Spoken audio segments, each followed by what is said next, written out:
بسم الله الرحمن الرحيم. الحمد لله رب العالمين، وأفضل الصلاة وأتم التسليم على سيدنا محمد وعلى آله وصحبه أجمعين. أما بعد، إخوتي في الإيمان، بمشيئة الله تعالى وحان بالله بدون سلسلة الدروس تحنأ أو قاقابا. موضوع الدروس هسنا وحويان وحان كتل ما من كرينو ما لا يسع المسلم جهله، أمور أي تهي قفك مسلم كيه إنه نجاهل كنقونن، أمور دين تكمد أها أو واجب كأها قفك مسلم كأها إنه برتو إنه أوجادو. مركا إن شاء الله تعالى موضوع دير أي تهي وحيالها قفك مسلم كيه ضروري كأها أما واجب كأها أما قصب كأها إنه أوجاد الدين تيسكو أوجادو. أيان إن شاء الله تعالى بالله بدونا وحنك بالله بدونا غيبياتك، وحنك بالله بدونا عقائدك، وحنك بالله بدونا إيمانياتك، وحنسيمر دونا طهارة محا ضروري أها محا واجب أها محا تيقفك مسلم كيه إن وكل رقمه. waxaan ka hadli doonaa bimashii'ati illaahi tabaaraka wa tacaala cibaadaadka salaadaada maxaa waajib ah inay tahay ku ogaato, shuruuda salaada, arkaanta salaada maxaa jabisa. waxaan ogaan doonaa bimashii'ati illaahi tacaala mucaamalaadka iyo buyuucda qofka muslimku maxay tahay inuu ka ogaado. waxaan ka hadli doonaa bimashii'ati illaahi tacaala aan ku dheeraan doonaa iyadana qofka muslimka akhlaaqdiisa iyo mucaamalaadkiisa iyo dhaqanka qofka muslimkii qaabkeeba tahay inuu qofka muslimkii u noolaado, qaabkeeba tahay qofka muslimkii in uu u socdo, qaabkeeba tahay qofka muslimkii in uu adduunkan u joogo. taasaan ka hadli doonaa. waxaan ka hadli doonaa ku bilaabi doonaa saan sheegay iimaaniyaadka, ayaan ku bilaabi doonaa iimaanka iyo qaybiyaadka. ilaahay baan ka hadli doonaa jalla wa ala, maxaa ku bannaan maxaan ku bannaanayn. ilaahay baan ku bilaabi doonaa, arkaanul islaamta ka hadli doonaa, arkaanul iimaantan ka hadli doonaa. fa haddaan nuqdada u horeysa soo qaato in maanta ka hadlaynay waxa weeyaan maalan fiima yatacallaqu bilbaari subxaanahu wa tacaala, waana cilmigan loo yaqaano caqiidada.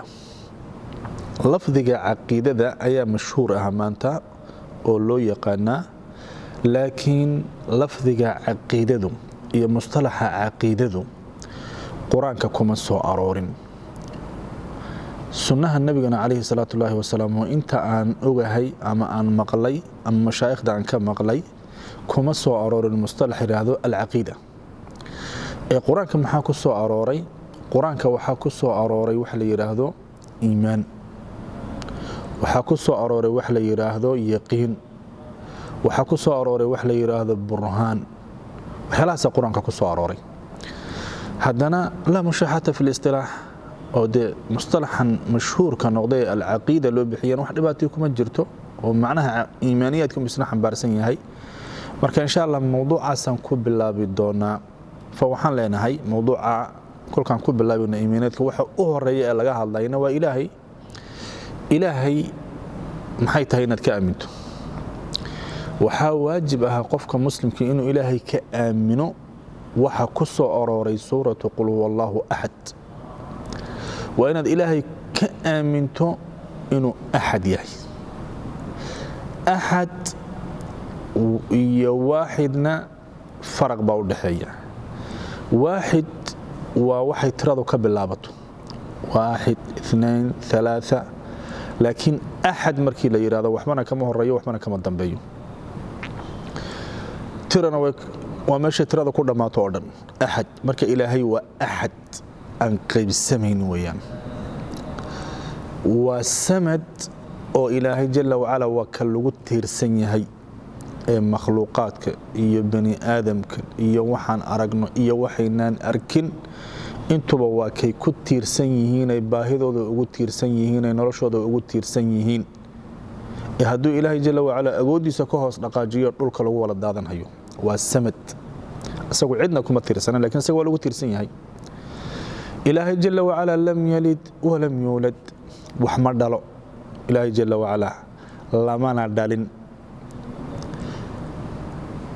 الله جل وعلا وحويا ولم يكن له كفوا أحد وح إلهي أؤك أو إلهي شبه أو لا أرنك روحاس إلهي اللوغة قياس قادا نمجرو صدرات بوح كستا أو مسكح هذا كسور دعا وح كستا أو مامكاغا كسور دعا وذات إلهي كسابساني إلهي وحا كسور دعا يا مامكاغا يا مسكح هذا صوماري وكجدي سنيهي ونا خلاف سنيهي ذات إلهي جل وعلا قف بني آدم مسكح ذيبا وحي قادي كريس معه إلهي جل وعلا ذات ديس يأود ديسو قلب بني آدم كون وصردعي كريو ليس كمثله شيء وهو السميع البصير وح إلهي تبارك وتعالى أساق أو كلاها مجرو مركا إلهي جل وعلا حقيقة ديسا iyo kunhigiisa iyo daatadiisu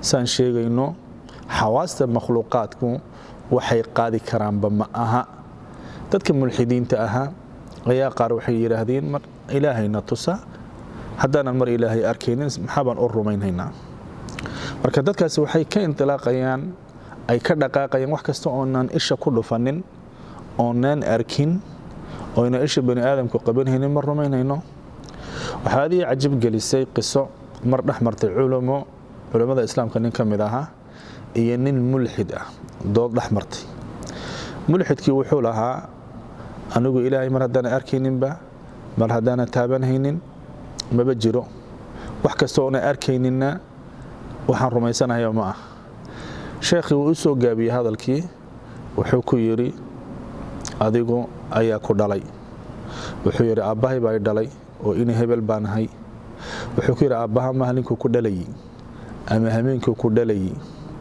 ee shahwada ahayd ee xubinta taranka aabaha aad soo dhaafaysay miyaad arkaysay oo magoob joog baad u ahayd hameenka caloosha hooyada aad galaysay adriximka hooyada aad galaysay magoob joog baad u ahayd waxaad indhaha ku dhafatay mise waa lagu sheegay un fabuhita alladhi kafar halkiibuu ku afbeelay uu ku aamusay ninkii gaalka ah marka marba aabahaagii kugu dhawaa haddaadan u joogin hameenku ku dhalay aad rumaysan tahayna oo leedahay waa aabahay waxaad waa aabahay aad ku leedahayna ay tahay un dadkan ku sheegay awgeed dadkan baa ku yiri in hebel baa tahay waa iska rumaysatay dadkan baa ku yiri hooyada baa ku dhashay ilaa hameenka waa caloosh hooyada ka soo baxaysay maadan u joogin adigu dadka ma ku in hebelaya ku dhashay hayo ma iska tiri hooyo ma iska tiri kan aabo ma iska tiri dad warkood iska dad hada bashar ah oo iska bani aadam ah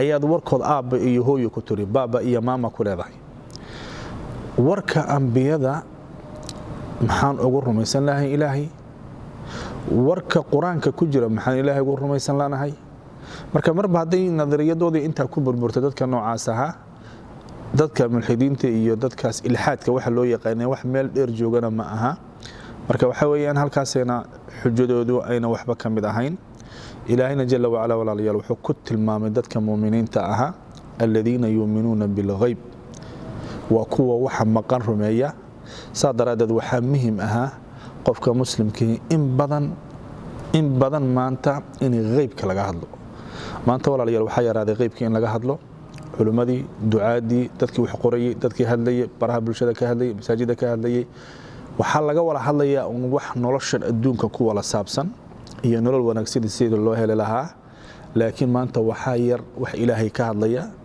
waxa yar wax maanta ka hadlaya jannada ama naarta waxa maanta yar wax aakhira ka hadlayo marka muhiim waxa ayuha ikhwatul kiram in warka culimada maanta uu ku bato aakhiro iyo ilaahay in aad looga hadlo فإلهي تبارك وتعالى يا وذاتديس يا وحا كسابسن يا وحا كبنان يا وحا كبنانينا وحن أركي دونا إن شاء الله تعالى حلقتنا سو سعوتا عشركنا مانتا إن شاء الله تعالى انتاسو إنه قدين هاي السلام عليكم ورحمة الله وبركاته